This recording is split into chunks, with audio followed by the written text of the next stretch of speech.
It's nighttime, and I'm afraid. I'm afraid of the dark, because in a given spot, it's just as likely as not that a zombie might pop out and start licking his chops. And before I could scream or get help by yelling that a zombie's trying to munch out my melon, I start running away, but too slowly it seems, and I wake up, and I realize it was just a bad dream. But reality's not always as great as it seems. Because I've seen that scene from Lord of the Rings, and no dream could be scarier than a spider that's hairier than Sasquatch, sitting there watching me from its asbestos-speckled spot on the ceiling of my apartment loft.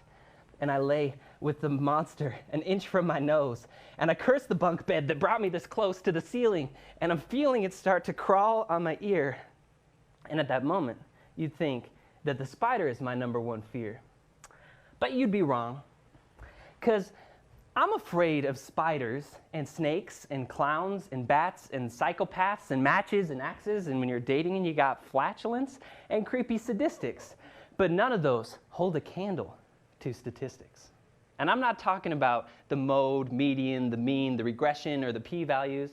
I mean, those can be scary, but I'll take quality over quantity any day. And that's why it's the content. It's the meaning behind the math that makes me gasp.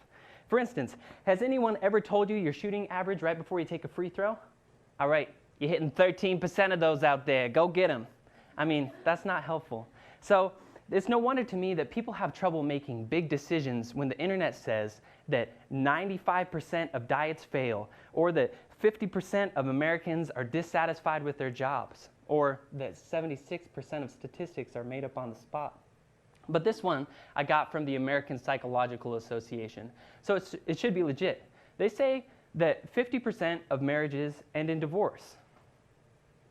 Are they trying to tell me that I'm just playing the slots with my future? That I'm flipping a coin, hoping my marriage lands on heads? Because if someone hands me a gun with 50% of the bullets in, I'm not going to pull that trigger. But that statistics are bad is not what I imply. I'm just saying if you let them live your life, then your life will be dry.